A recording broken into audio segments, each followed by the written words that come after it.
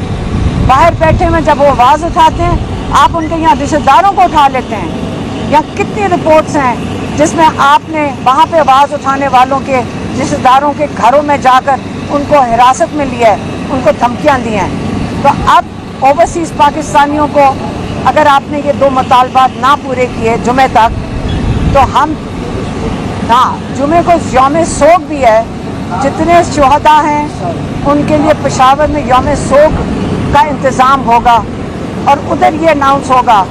اسی دن اگر آپ نے مطالبات نہیں پورے کیے تو آپ اوورسیز پاکستانیوں کو کال چلی جائے گی کہ ان اپنی ریمیٹنسز بند کر دیں اور فکر نہ کریں. جو ان کے یہاں رشتہ دار ہیں ان کے پیسے کم نہیں پڑیں گے, وہ بھی گزارا کر لیں گے, وہ گزارا کر لیں گے.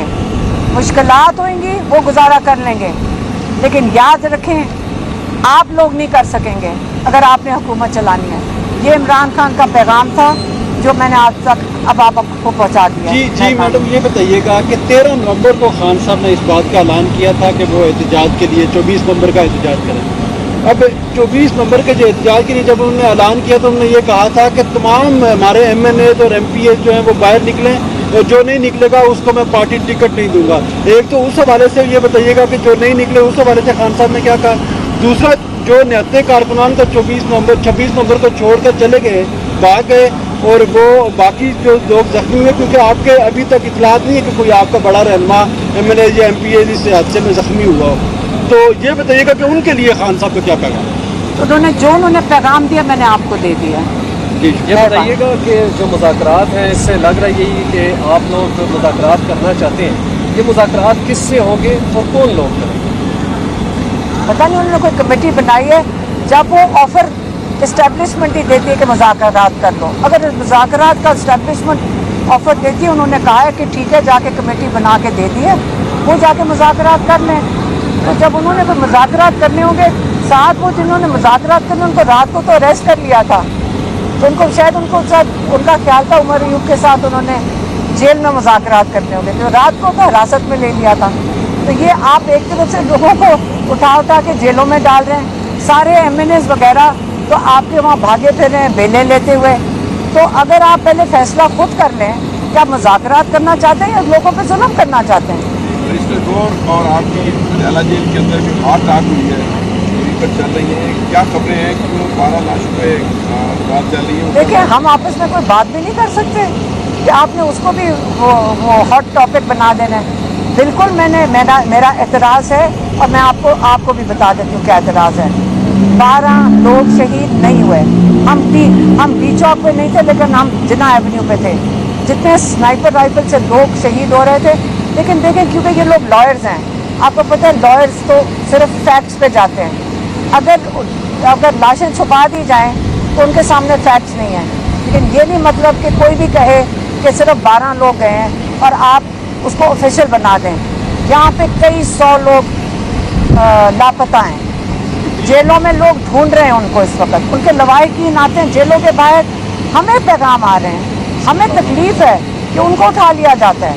یہ ظلم کر رہے ہیں لوگوں کے اوپر. اتنے دن گزر جانے کے باوجود ابھی تک جو آپ کے جو ہے وہ لاپتہ ہیں, وہ ابھی تک ان کی تصدیق نہیں ہوتی. میں آپ کو بتاؤں, ہم خود بھی دیکھیں, میں پولیٹیکلی نہیں لیکن انسانیت کے طور پہ تو ہم اس کو فالو کر رہے ہیں نا.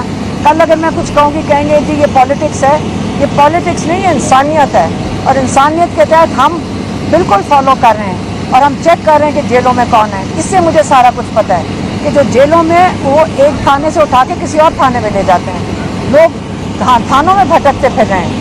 یہ مذاق بنایا ہوا ہے انہوں نے اپنے لوگوں کا, اور اس کے اوپر مجھے بالکل غصہ ہے. کئی 100 لوگ لاپتہ ہیں. لاپتہ کیسے ہوتے ہیں؟ پارٹی کی ریلی نہیں اس میں. دیکھیں, میں آپ کو بتا دیا جو میرا ذاتی جو اس چیز کے اوپر انفارمیشن ہے, لوگ لاپتہ ہیں اور لوگوں کے ساتھ زیادتی ہو رہی ہے. اپنے لوگ ہیں, ان کے ساتھ ظلم نہ کریں. میری یہی اپیل ہوگی گورنمنٹ کو, اللہ نہ کرے کہ یہ جو محسن نقوی بیٹھا ہوا ہے, اس نے تو اٹھا کے ایک جہاز پکڑنا ہے. جتنے لوگ بیٹھے ہوئے ہیں, یاد رکھیں آپ کو میں گارنٹی کرتی ہوں پہلا مشکل وقت آئے گا یہ جہاز پکڑ کے باہر چلے جائیں گے، لیکن ہم اور آپ ادھر ہی ہوں گے. تو ہمیں اپنی سب کو فکر کرنی چاہیے. ان کا کوئی نہیں، ان کے جیٹس آئیں گے اور یہ چلے جائیں گے. مہربانی.